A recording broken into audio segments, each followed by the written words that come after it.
All right, let's do a little fill in the blank. The second-year player who needs to show something this season is who, Myles? When I saw this on the rundown, I went back to the 2023 draft, and this was actually a really easy answer because it's the first overall pick, Bryce Young.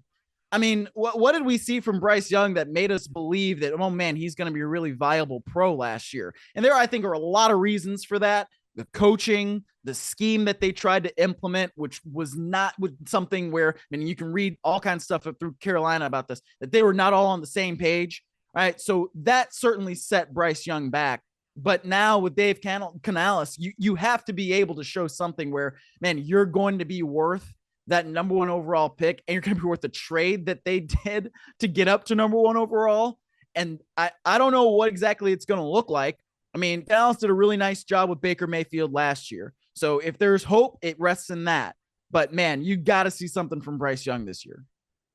For me, it's Bijan Robinson, just because there was so much hype.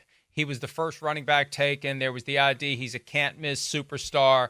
They never used him as much as they should have. There was that weird game where he was sick, but they didn't disclose it. He hardly had any touches against the Buccaneers. The Falcons ultimately got in trouble for it. I just feel like it's not about him as much as it's about the circumstance. He wasn't fully utilized last year. Will he be fully utilized by the new coaching staff in 2024? But I think regardless of what's to blame for last year, we all expect more from Bijan Robinson in 2024 because we didn't get it in 23.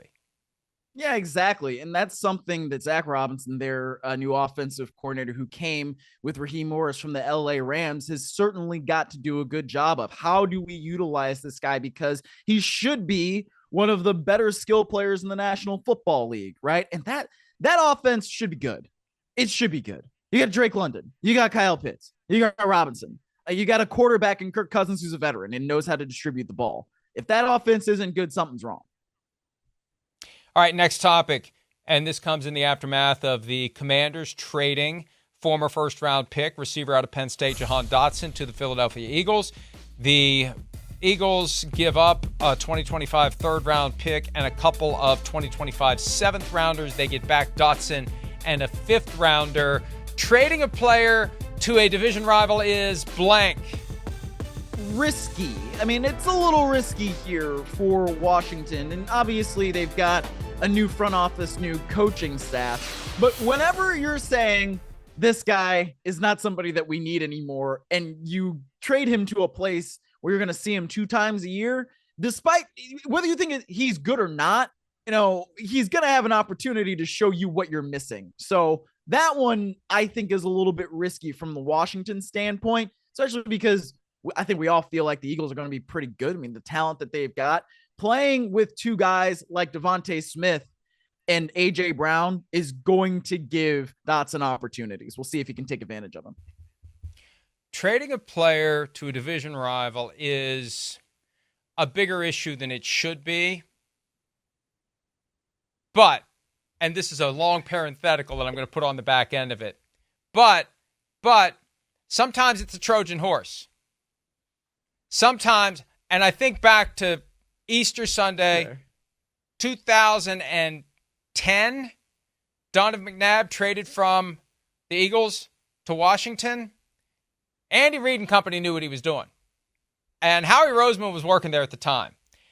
Mm-hmm. And to the extent that the Commanders think they're pulling off a reverse Trojan horse with Jahan Dotson, I think Roseman extra careful with this because he doesn't want it to be basically what they did to Washington with McNabb. So it can blow up in your face. You better be damn sure that the guy is cooked before you trade him in the division.